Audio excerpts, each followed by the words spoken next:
নেতৃবৃন্দ ছোট আইমাতৃসকল আমাৰ কলেজীয়া ছাত্ৰ ছাত্ৰীসকল সকলোৱে আজি আমি গান্ধী মূৰ্তি প্ৰাংগণত আমি সমবেত হৈছোঁ। বিষয়টো আচলতে কোনো কল্পনা কৰিবই নোৱাৰোঁ। আমি কোনো এই কথাষাৰ চিন্তাও কৰিব নোৱাৰোঁ বা আমি ভাবিবও নোৱাৰা এটা ঘটনা আমাৰ মাজত হৈ গৈছে বা আজি আমাৰ মাজত যি আমাৰ হাৰ্টথ্ৰব হিচাপে আখ্যা দি জুবিন গাৰ্গ ডাঙৰীয়া আমাৰ মাজত নাই। তেওঁ ছিংগাপুৰত এটি দুৰ্ঘটনাত তেওঁ নিজে আমি গোটেই অসমত উপস্থিত এই কথাখিনি প্ৰমাণ কৰে আচলতে জুবিন গাৰ্গ কি আছিল আৰু অসমীয়া জাতিৰ বাবে কি আছিল। জুবিন গাৰ্গ কেৱল এজন শিল্পী বা এজন ব্যক্তি কেতিয়াও নাছিল। জুবিন গাৰ্গ এজন সত্তা আছিল। জুবিন গাৰ্গ অসমীয়াৰ মাত আছিল। জুবিন গাৰ্গ অসমীয়া মানুহৰ আৱেগ আছিল। যিখিনি কথা আন কোনো ক'ব নোৱাৰি। যাতে আমি দুখ লাগিবই নিশ্চিত, দুখ কৰাতকৈ আমি এটা কথা ভাবিব লাগিব, তেওঁ প্ৰকৃতিক ভাল পাইছিল আৰু প্ৰকৃতিৰ বুকুতে তেওঁ আজি বিলীন হৈ গ'লগৈ। তেওঁ এই কথাখিনি ধেমালি হৈ সদায়। আজি অত্যন্ত দুখৰ দিন।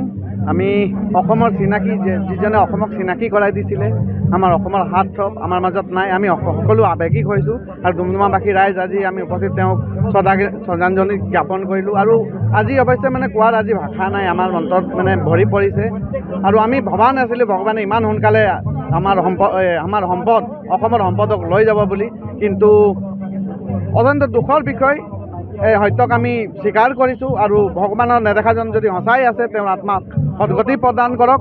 আৰু আমি সমূহ ৰাইজ হৈ তেওঁক শ্ৰদ্ধাঞ্জলি জ্ঞাপন কৰিছোঁ। য'তে থাকক যাতে শান্তিৰে থাকক, সুখেৰে থাকক, তাৰে কামনা কৰিছোঁ।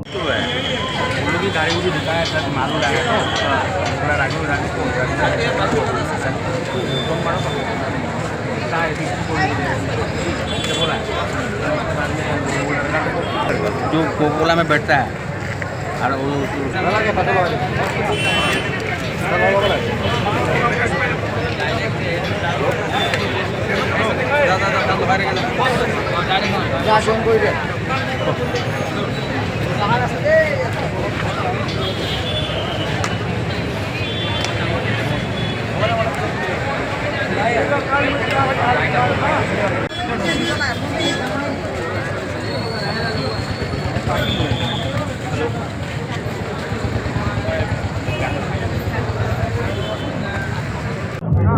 আজিৰ দিনটো অসমৰ সাংস্কৃতিক জগতৰ বাবে, অসমৰ সমাজ জীৱনৰ বাবে এটি অতিকৈ দুখৰ দিন। অসমৰ সংগীত জগতখনৰ এটা উজ্জ্বল নক্ষত্ৰ জুবিন গাৰ্গ অকালতে আমাৰ মাজৰ পৰা হেৰাই গ'ল। আজি আমি ডুমডুমাবাসী ৰাইজে ডুমডুমা নগৰত তেখেতৰ প্ৰতি শ্ৰদ্ধাঞ্জলি নিবেদন কৰিছোঁ। তেখেতৰ যিখিনি প্ৰতিভা, সেই প্ৰতিভাখিনি আজি অকালতে হেৰাই যোৱাত সমগ্ৰ ৰাইজ ম্ৰিয়মান হৈছে। অকল জুবিন গাৰ্গ বুলি ক'লে অকল এটা চামেই নহয়, সকলো বৃদ্ধৰ পৰা আৰম্ভ কৰি যুৱক যুৱতী সকলোৱে তেওঁৰ গান ভাল পাইছিল। আৰু তেওঁৰ গান ভাল পোৱা লোকসকল আজি ইয়াত সমবেত হৈছে আৰু সকলোৱে তেওঁলৈ শ্ৰদ্ধাঞ্জলি নিবেদন কৰিছে।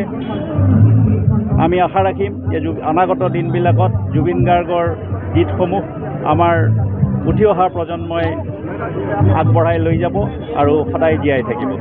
আমি কেতিয়াও কৈ শেষ কৰিব নোৱাৰিম। তেওঁ সৃষ্টি প্ৰজন্মৰ হৈ প্ৰজন্ম আমি জীয়াই ৰাখিব চেষ্টা কৰিম। আৰু এই বিৰাট আজি অনুষ্ঠানত আমি কেৱল শ্ৰদ্ধাঞ্জলি জ্ঞাপন কৰিব আহিছোঁ, ইয়াত কোনো বক্তব্য দিব অহা নাই। খুব এটা আৱেগিক মুহূৰ্ত আমি ক'ব পৰা নাই। সকলোৱে আমি জুবিন গাৰ্গৰ অনুষ্ঠান দূৰৰ পৰা হ'লেও দেখিছোঁ বা কাষৰ পৰা হ'লেও চাইছোঁ। সেইবাবে জুবিন গাৰ্গ অমৰ হৈ ৰওক। জুবিন গাৰ্গ প্ৰত্যেকজন অসমীয়াৰ মন মগজত থাকক। তেওঁ আদৰ্শ যাতে আমি আগবাঢ়ি যাব পাৰোঁ, তেওঁৰ সৃষ্টিসমূহ যাতে আমি সঠিক ৰূপে জীয়াই ৰাখিব পাৰোঁ। আৰু ডুমডুমাবাসী হিচাপে, ডুমডুমা সাংস্কৃতিক বান ৰাইজ হিচাপে আমি জুবিন গাৰ্গ কেনেকৈ জীয়াই ৰাখিব পাৰোঁ ভৱিষ্যত দিনত আমি পৰিকল্পনা কৰিব লাগিব। এইবিলাক আমি পৰৱৰ্তী সময়ত পাতিম। ইয়াৰ লগতে আমাৰ উপস্থিত থকা শ্ৰদ্ধাৰ শিক্ষাগুৰুসকল আছে, আমাৰ মনোজত ছাৰ, অভিজিত। গান মানেই জুবিন দা, জুবিন দা মানেই গান। এনেকুৱা এটা অপ্ৰত্যাশিত খবৰ সমগ্ৰ অসমবাসীৰ বাবে যে এনেকৈ আহিব কোনেও ভবা নাছিল, কল্পনা কৰা নাছিল। আৰু আমি সঁচাকৈয়ে বহুত দুখ পাইছোঁ। জুবিন দা আকৌ উভতি আহক আমাৰ মাজলৈ। জুবিন দাৰ গানেৰে সুৰেৰে অসমীয়া জাতিৰ সত্তাটোক আকৌ জগাই তোলক। জুবিন দা যে নাই এটা বিশ্বাস কৰিব নোৱাৰা এটা ক্ষণ আৰু ক'বলৈ একোৱেই নাই। মুঠৰ ওপৰত জুবিন দা নাই। এই নাই শব্দটোৱে সমগ্ৰ অসমবাসীক আজি আকাশে বতাহে গান কি শব্দৰে গাইছে, গানত কেনেধৰণে মায়াজাল তেওঁ গাঁঠিছে। মুঠতে সুৰ, জুবিন দা এটা সুৰ আছিলে আৰু এই সুৰটোক জাতি ধৰ্ম বৰ্ণ নিৰ্বিশেষে সকলো মানুহে ভাল পাইছিল, সকলোৱে আঁকোৱাই লৈছিল আৰু গতিকে আজি সকলোৱে অকল কান্দিছে আৰু কান্দিছে। ইয়াতকৈ আৰু ক'বলৈ একো নাই। হয়, আজি আমি বৃহত্তৰ ডুমডুমাবাসী ৰাইজে বিভিন্ন জাতীয় জনগোষ্ঠীখন আমাৰ যি জাতিৰ স্বাৰ্থ জুবিন দাক আমাৰ মাজত আজি আমি হেৰুৱাইছোঁ। আচলতে এটা জাতিৰ কাৰণে অপূৰ্ব ক্ষতি, সেই ক্ষতিক যাতে আমি কোনো পূৰাব নোৱাৰে। আচলতে জুবিন গাৰ্গ এজনেই আছিল। জুবিন গাৰ্গ কেৱল এজন ব্যক্তি নাছিল বা এজন শিল্পী নাছিল। জুবিন গাৰ্গ এক সত্তা আছিল, এক জাতিৰ আৱেগ আছিল। আচলতে হঠাতে এনেধৰণে ভগৱানে তেওঁক আমাৰ মাজৰ পৰা লৈ যাবলৈ কোনো ভবা নাছিলে। আজি ৰাইজৰ সমাগম, ৰাইজে তেওঁক শ্ৰদ্ধাঞ্জলি জ্ঞাপন কৰিছে। আচলতে অসমৰ প্ৰত্যেকঘৰ মানুহেই গোটেই বিশ্বত থকা তেওঁৰ যি শুভাকাংক্ষী সকলোৱে আৱেগিক হৈ পৰিছে আৰু এই ক্ষেত্ৰত আমি ডুমডুমাবাসীও একেই। আচলতে জুবিন গাৰ্গৰ দৰে জুবিন গাৰ্গ এটা অনুষ্ঠান আছে। জুবিন গাৰ্গ অসমীয়া মানুহৰ আৱেগ আৰু আমি এটা কথাই ক'ব বিচাৰোঁ এই শ্ৰদ্ধাঞ্জলি অনুষ্ঠানৰ পিছত তেওঁক যাতে তেওঁ আচলতে প্ৰকৃতিক ভাল পাইছিলে আৰু প্ৰকৃতিৰ মাজতে তেওঁ বিলীন হৈ আজি গ'লগৈ।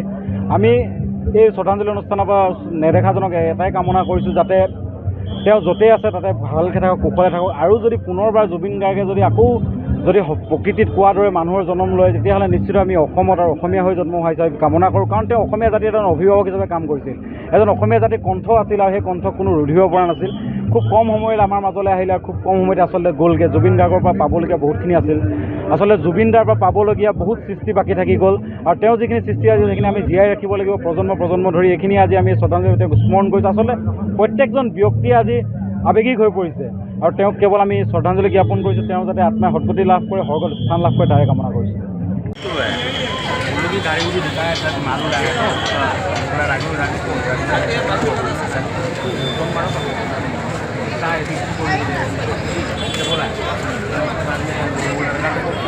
जो कोकोला में बैठता है और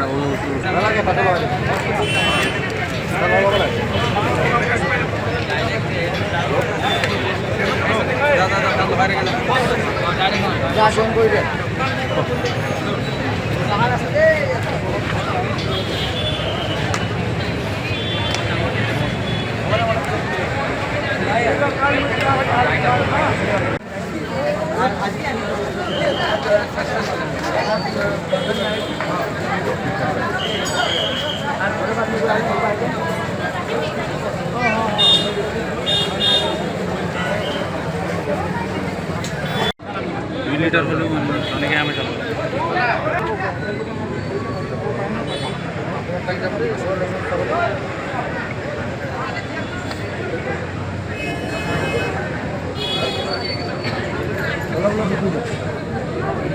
ইয়াত ভূপে জ্বলাই দিয়ক আৰু মম কেইটা নজলাব নেকি মন নালাগে এই মম নজলাব মাম্বু এই মাম্বু বাহিৰলৈ জ্বলাই দিব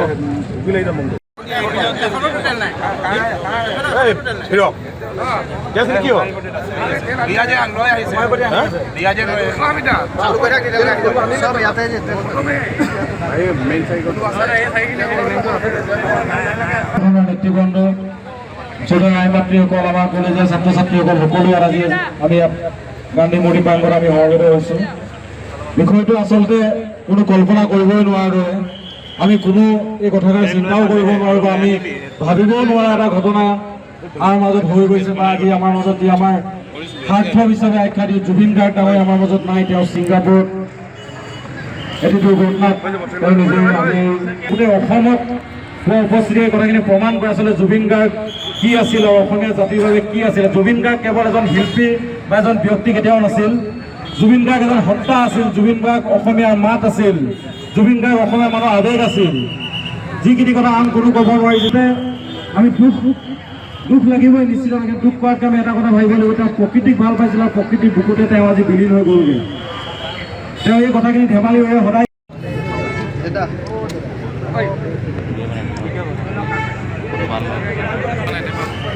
আমাৰ ডুমডুমা শাখাৰ সাহিত্যসভাৰ সভাপতি দেৱেন ডেকা ডাঙৰীয়া আছে, আফচাৰ যোগেশ্বৰ নন্দ ডাঙৰীয়া আছে, আৰু আমাৰ অসমীয়া যুৱ মঞ্চৰ চিন্তু মেধি ডাঙৰীয়া, নেতৃবৃন্দ আছে, অৰুণ গৰিহঁত আছে, সকলোকে আমি সুৰেশ দাহঁত সকলোকে আমি শ্ৰদ্ধাঞ্জলি জ্ঞাপন কৰিবলৈ অনুৰোধ জনাই। যিহেতু অগণন ৰাইজ ইয়াত উপস্থিত আছে, সকলোৰে নাম উল্লেখ কৰিবলৈ অসুবিধা হ'ব, সেইবাবে সকলোৱে মন্ত্ৰী প্ৰদান কৰে। আৰু আমাৰ যি চবকে জনাই দিব কয় বাৰু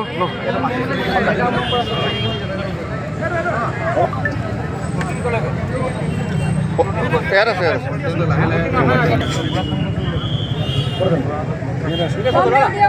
আমাৰ গোটেই ব্যৱস্থাপনা কৰি দিয়া বাপিদা তেওঁক আমাৰ মাজত উপস্থিত, তেওঁকো শ্ৰদ্ধাঞ্জলি জ্ঞাপন কৰিবলৈ অনুৰোধ জনাইছোঁ। বাপিদাক ইমান ভক্তেনে আছে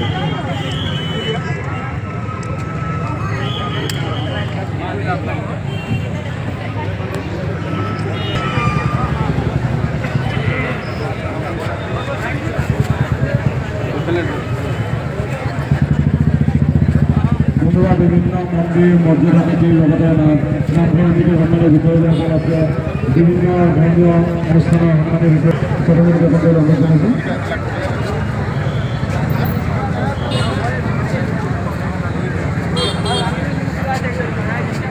যিকোনো খবৰৰ বাবে যোগাযোগ কৰক 7099017330 লগতে 7099017110 নম্বৰত।